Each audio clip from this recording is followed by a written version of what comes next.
Video பார்த்துட்டு எல்லாத்துக்கும் வணக்கம். இன்னைக்கு என்ன பார்க்க போறோம்னு பார்த்தீங்கன்னா 10 மைண்ட் கோவிங் சைக்கிள் பேட் தான் பார்க்க போகிறோம். நம்முடைய சேனலுக்கு நீங்கள் ஃபர்ஸ்ட் டைம் பார்க்கீங்கன்னா சேனலை மறக்காமல் சப்ஸ்கிரைப் பண்ணிக்கோங்க. பக்கத்தில் இருக்கக்கூடிய பெல் ஐக்கானையும் கிளிக் பண்ணிக்கோங்க. அப்போ தான் நம்ம போடக்கூடிய எந்த ஒரு நோட்டிஃபிகேஷன் தகவலாக இருந்தாலும் சரி உங்களுக்கு நோட்டிஃபிகேஷன் உடனே வரும். வாங்க வீடியோக்குள்ள போகலாம். இன்னைக்கு இம்பார்ட்டன்ட் லவ் டாபிக் தான் பார்க்க போகிறோம். முன்னே ஒன்றா தெரிஞ்சுக்கலாம்.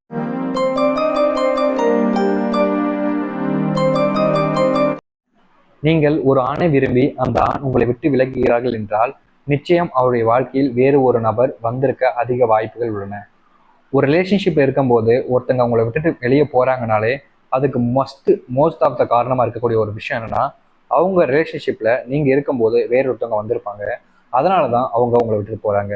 முக்கியமா ஆண்கள் போறாங்கனாலே நிச்சயம் அவங்க ரிலேஷன்ஷிப்ல வேற ஒருத்தவங்க இருக்காங்கன்னு அர்த்தம். ஏன்னா ஒரு ஆணுக்கு ஒரு பொண்ணை விரும்புறப்போ மற்ற காரணங்கள் அதிகமா இருக்காது. பொண்ணுங்களுக்கு என்னதான் காரணம் நிறைய இருந்தாலும் பசங்களுக்கு காரணம்ன்றது சிம்பிளான சில விஷயங்கள் தான் இருக்கும். ஸோ அப்படி பார்க்கும்போது முக்கியமான ரீசனா இந்த ஒரு ரீசன் இருக்கு. எல்லா பசங்களும் இப்படி தான் இல்லை, ஆனால் மோஸ்ட் ஆஃப் த பீப்புள் இப்படிதான் இருக்காங்கன்றத சொல்ல முடியும். நீங்கள் உண்மையாக விரும்பிய ஆண் உங்களை விட்டு விலகுகிறார்கள் என்றால் அதற்கு முன் நீங்கள் அவர்களை விட்டு விலகி விடுங்கள். அப்படி தேடி தேடி பேசுவதால் உங்களுக்குத்தான் இன்னும் அதிக அளவில் கஷ்டம் உண்டாகும். இல்லையெனில் அவனை விட்டு விலகுவதை நீங்கள் ஏற்றுக்கொள்ளுங்கள். அதாவது பார்த்தீங்கன்னா, நீங்க ஒருத்தர் விரும்பியா ஒரு ஆணை விரும்பியிருக்கீங்க, அவங்க உங்களை விட்டு விலகுறாங்கன்னா அதற்கு முன்னாடி நீங்க அவங்களை விட்டு விலகிடுங்க. அப்படி இல்லை நான் அவங்களை தேடி தேடி போய் பேசுவேன்னா நீங்க தான் அதுக்கப்புறம் அதிகமாக நான் உங்களை நினைச்சு கஷ்டப்பட போறீங்க. அவங்க உங்களை விட்டு விலக தான் போறாங்க, ஆனா நீங்க அவங்களை தேடி தேடி போய் உங்களுடைய லவ்வை இல்லாம பண்ணிக்க போறீங்க. நீங்கள் விரும்பிய ஆண் பெண் உங்களை விட்டு சென்று உங்களை ஏமாற்றி விட்டார்கள் என்றால் கூறாதீர்கள். நீங்கள் தான் அவர்களை நம்பி ஏமாந்திருக்கீர்கள். முதலில் அதை புரிந்து கொள்ளுங்கள். இங்க இருக்கக்கூடிய யாருமே யாரையும் ஏமாற்றணுன்ற ஒரு எண்ணமே கிடையாதுங்க. ஒருத்தங்களை விரும்பும்போது அவங்க கிட்ட ஒரு சில விஷயங்கள் பிடிச்சிருக்கும், ஒரு சில காரணங்கள் கரெக்டாக இருக்கும். அப்போது லவ் பண்ணுவாங்க. பட் சில நாட்களுக்கு அப்புறம் இவங்க நமக்கு வேணுமா அப்படின்ற எண்ணங்கள் வரும். இவங்களோட இல்லை பெட்டரான ஒரு பர்சன் நம்ம லைஃப்ல கிடைக்க மாட்டாங்க அப்படின்ற ஒரு எண்ணமும் வரும். இதனாலேயே நிறைய லவ் பிரேக்கப்ல போய் முடியுது. ஸோ உங்க லைஃப்ல இந்த ரீசனுக்காக கூட பிரேக்கப்ல போய் முடிஞ்சிருக்கலாம். ஸோ அந்த ஒரு விஷயத்த புரிஞ்சுக்கோங்க.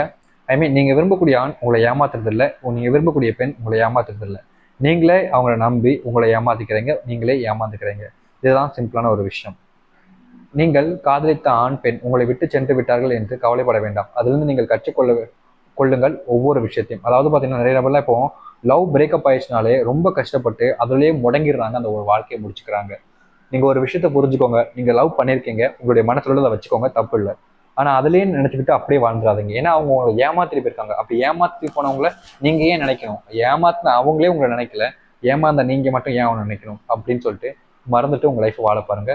கண்டிப்பாக அது வந்து பல விஷயங்கள் கற்றுக்கலாம். ஏன்னா ஒருத்தவங்க உங்களை எப்படிலாம் ஏமாற்றுவாங்க, எந்தெந்த காரணத்துக்காக நம்ம யூஸ் பண்ணிப்பாங்க அப்படின்றத நீங்கள் தெரிஞ்சுக்கிறதுக்கு இது உங்களுக்கு யூஸ்ஃபுல்லாக இருக்கும். ஸோ அந்த ஒரு விஷயத்த மட்டும் பாருங்கள். அதை விட்டுட்டு இதில் இருக்கக்கூடிய மற்ற விஷயங்களை பார்த்து உங்கள் லைஃப்பை நீங்களே அஃபெக்ட் பண்ணிக்காதீங்க. நீங்கள் ஒரு நபரை காதலிக்கும் போது அந்த காதலுக்கும் அவருடன் பேசும்பொழுது பார்த்து பேசுங்கள். நீங்கள் கூறுகின்ற ஒவ்வொரு வார்த்தையும் ஒரு சில நபர்களை அதை அதிக அளவில் காயப்படுத்தும். இங்க வார்த்தைக்கு ஒரு மதிப்பும், முக்கியமா சொல்லணும்னா வார்த்தைக்கு உயிர் இருக்குன்னு தான் சொல்ல முடியும். அந்த ஒரு விஷயத்த நீங்க சொல்லும் பொழுது அவங்க எப்படி எடுத்துக்கிறாங்க, எப்படி எமோஷனல் ஆகின்றது பல விஷயங்களா இருக்கு. ஸோ நீங்க லவ் பண்ணும்போது காதலிக்கக்கூடிய ஆண் இல்லை பெண் யார்கிட்ட பேசினாலும் சரி, அது ஒரு விஷயத்த பார்த்து பேசுங்க. ஏன்னா நீங்க பேசக்கூடிய ஒரு விஷயம் இங்க நிறைய நபர்களை காயப்படுத்துறதுக்கு அதிக சான்சஸ் இருக்கு. ஸோ உங்க லைஃப்ல அந்த ஒரு மிஸ்டேக்கை நீங்க பண்ணாதீங்க. ஏன்னா உங்களால உங்களுக்கு பிடிச்சவங்களோ இல்லை உங்களுக்கு நல்லா தெரிஞ்சவங்களோ கஷ்டப்படுத்தாது, உங்களுக்கு விருப்பம் இல்லாம இருக்கும். ஸோ கேஸ் பார்த்தீங்கன்னா, இந்த ஒரு வீடியோவில் தான் உங்களுக்கு பிடிச்சிருந்துச்சு, யூஸ்ஃபுல்லாக இருந்துச்சுன்னா லைக் அண்ட் சப்ஸ்கிரைப் பண்ணிக்கோங்க. இதே மாதிரி வேற விஷயம் வீடியோ பார்க்குற வரைக்கும் சீ டாடா, பாய் பாய்.